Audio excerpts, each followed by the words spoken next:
আমি বলি কি যে এমন কথা বলে শুধু মেসেজ ড্রপ করার কথা, ওকে থানায় ড্রপ করেন।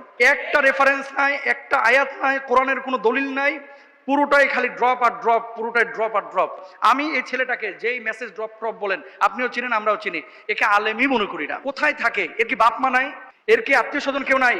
এর কি উস্তাদ কেউ নাই? কোন এলাকায় সে থাকে? তাকে হয় শাসন করেন অথবা তাকে নিয়ে গিয়ে আইনের হাতে তুলে দেন, পুলিশের হাতে তুলে দেন। আল্লাহর নামে হলফ করে বলছি, আমি 3বার বলতেছি, আল্লাহর কসম, আল্লাহর কসম, আল্লাহর কসম, আজকে উমরের জামানা যদি থাকতো তাহলে হয়তোবা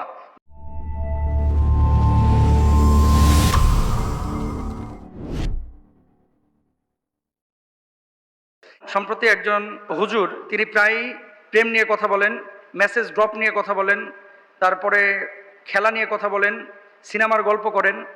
এই ধরনের স্কলারের থেকে দিন শিখা যাবে কিনা? লা হাওলা ওয়ালা কুওয়াতা ইল্লা বিল্লাহ।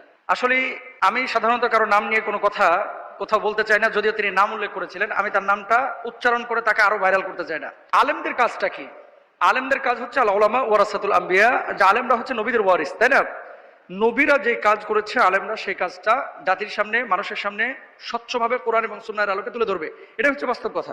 এখন বর্তমানে এই সোশ্যাল মাধ্যম বা এই যুগে ফেসবুক, ইন্টারনেটে যারা আপনারা সম্পৃক্ত আছেন, আপনারা দেখেছেন যে আলহামদুলিল্লাহ এদেশে অনেক ইসলামিক স্কলার যাদের আলোচনার মাধ্যমে অনেকে অমুসলিম থেকে মুসলিম হয়েছে, অনেকে বেনামাজি থেকে নামাজি হয়েছে, অনেকে মুখলিস দায়ী হয়েছে, অনেকে তাকওয়াবান হয়েছে।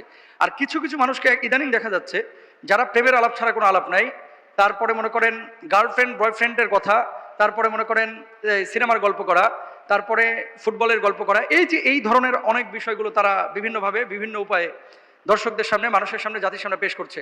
আল্লাহর নামে হলফ করে বলছে, আমি 3বার বলতেছি, আল্লাহর কসম, আল্লাহর কসম, আল্লাহর কসম, আজকে উমরের জামানা যদি থাকতো তাহলে হয়তোবা যে অপরাধী এইভাবে ইসলামকে কটাক্ষ করছে, হাসির পাত্র বানাচ্ছে, তাকে হয়তোবা উমর রাদিয়াল্লাহু তাআলা আনহু কড়া শাসনের মুখোমুখি করে হয় জেলখানায় পুরে দিতেন অথবা তাকে কতল করে ফেলতেন।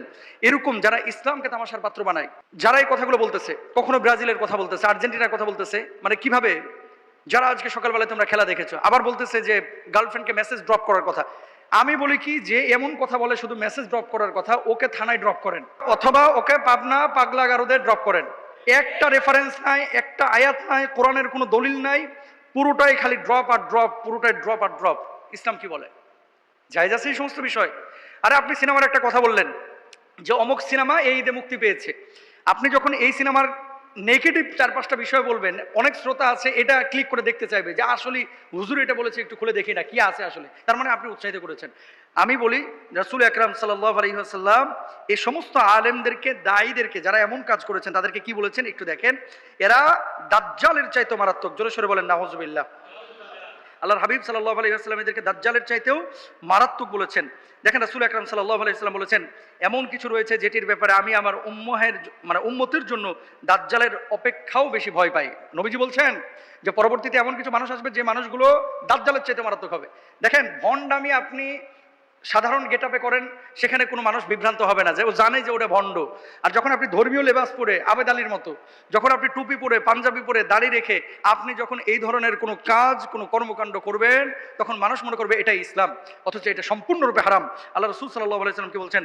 তখন আমি ভীত হয়ে পড়লাম। তাই আমি বললাম, হে আল্লাহ রাসূল সাল্লাল্লাহু আলাইহি ওয়াসাল্লাম, এটি কোন জিনিস যার ব্যাপারে আপনি আপনার উম্মাহের জন্য দাজ্জালের চাইতে অধিক ভয় করেন? আল্লাহর হাবিব সাল্লাল্লাহু আলাইহি ওয়াসাল্লাম বললেন, পথভ্রষ্ট আলিমগণ। আমি এই ছেলেটাকে যেই মেসেজ ড্রপ বলেন, আপনিও চিনেন আমরাও চিনি, একে আলেমই মনে করি না। যদি আলেম হতো তার তাফসীর থাকতো, আলেম হতো ইসলাহের অনেক কথা থাকে, আলেম যদি হতো তাহলে কোরআন হাদিসের অনেক কথা থাকে যেগুলো নিয়ে কথা বলতো। সারাক্ষণ খালি এই যে গার্লফ্রেন্ড বয়ফ্রেন্ড এই ধরনের আলাপ আচরণ যারা করে তাদের আলোচনা শুনেন না ভাই। আর আপনাদেরকেও বলি, কোথায় থাকে? এর কি বাপ মা নাই? এর কি আত্মীয় স্বজন কেউ নাই? এর কি উস্তাদ কেউ নাই? কোন এলাকায় সে থাকে? তাকে হয় শাসন করেন অথবা তাকে নিয়ে গিয়ে আইনের হাতে তুলে দেন, পুলিশের হাতে তুলে দেন। এবং এই সমস্ত পাগলামি যারা করে, এরা শুধুমাত্র নিজের ক্ষতি করতেছে না, বরঞ্চ সমষ্টিগতভাবে ইসলামের ক্ষতি করতেছে। এদের ওয়াজ শোনা যাবে না, এদের থেকে দূরে থাকবেন, মাহফিলে এদেরকে নেবেন না, এদেরকে মসজিদের ইমামতিতে নেবেন না।